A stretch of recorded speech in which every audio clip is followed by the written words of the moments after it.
I'm in the Mercer Meadows for a morning out caching, and I just qualified several days ago for a challenge cache here, which required me to return to the Gnome Village cache from a few entries ago. I'm back at the Gnome Village from last year to get a cache I didn't get. I don't recall seeing this. Somebody's awesome decoration of a dinosaur or something eating eating all the gnomes. Oh, well, that made the journey back here worth it, even if I don't find the cache again. Ah, but I did find it, so now with a pep in my step, I can claim the challenge cache located right over there. It's not down there.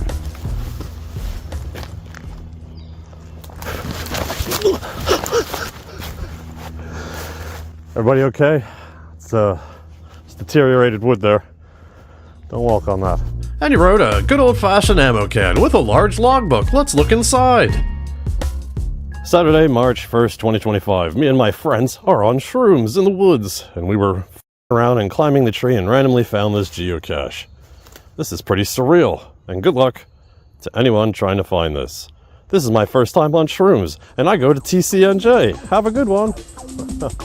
Now you're probably thinking, oh great, Skimbosh is clearly going to springboard into some story about taking mushrooms, but you're wrong, because the ones I remember are still considered open investigations after all this time, and if I got on an actual springboard, I'd really hurt myself. The mushrooms these kids were on couldn't have been that good. Look how legible their handwriting is. Shout out to the College of New Jersey, you might want to work on a different advertising strategy. I wonder what this was going to be before he scribbled it out.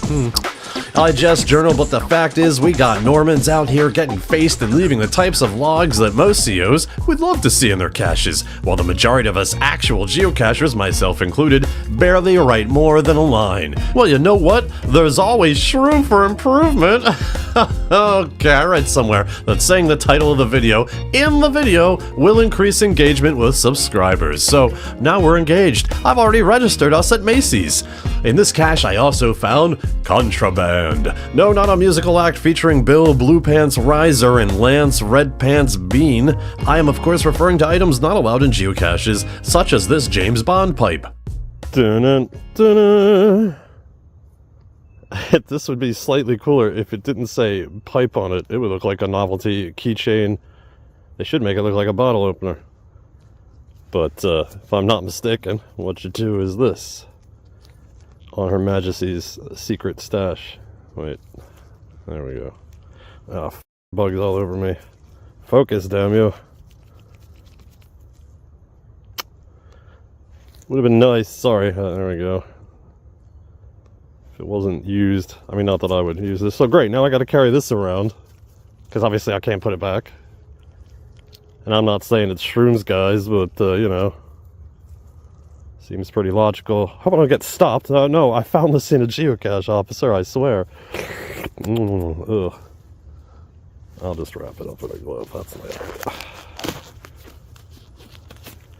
Yeah, and before you glove people are like, why are you wearing the gloves? That's in somebody's mouth. So go to hell.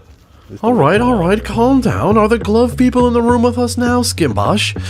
And now a word from me to the Society of People involved with naming things. Well, more than one word. My words to you are to rename the Historic Space Hunt House to just the Hunt House. For you see, saying Historic Space Hunt House without the space I've been inserting leads to a little phonetic faux pas that makes it sound like you're talking about, well, ancient vagina. So go ahead, say Historic Space Hunt House 5 times really fast out loud without the space part. I'll wait.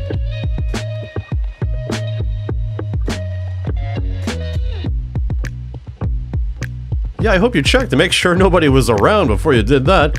I can't come to grips as to why this house is historic. Maybe I'm being pedantic, don't worry, that's not the one that likes kids, but old does not mean historic. The Hunt House tells a story. Here's the story. A farmer built a house, and to this day, it's still a house. I know. Show us the cache, I hear you say over the tinnitus. Well, here it is. Now, back to my tangent. I'm old. Does that make me historic, huh? Am I a bitter old historic space hunt? Now here is a historic house, a proper historic house, or at least a picture of a sign talking about the proper historic house. I needed information from the sign to find a cache and promptly forgot to take a picture of the house itself. You'll have to trust me, it exists. Monday through Friday. The owner here has his paintings in the National Gallery of Art. I'm not dumping on farmers, but can you say that, owner of the ancient vagina house? Not very historic now, are you, with your snooty sign and its blueprints? Speaking of dwellings, come join my Discord. I know what you're thinking. Does Thousand Island dressing taste good mixed in with pasta sauce on spaghetti? And also, another geocaching Discord. Well, it's not a geocaching Discord, but there is often talk of geocaching. And while there are only a handful of people hanging out there, they represent a wide range of interest and skills which I casually try to milk for answers to difficult mysteries. Not just caches, but life itself. And who can ignore my infrequent but unfiltered expression of thoughts? Not anyone in my Discord, because I make it hard to ignore. I have other interests, which you'll soon learn as I treat the general chat like it's my Facebook page. Plus occasionally I post things I've had to remove from YouTube or supplemental entries to the journal, stuff like that. Come on in, post something you're working on or passionate about or just want someone to see. Or just come in and say hi, then become one of the many silent lurkers that have the channel unignored. Forget they joined. If you ask, I'll post a picture of my cat or my dog, but not both. No, never both.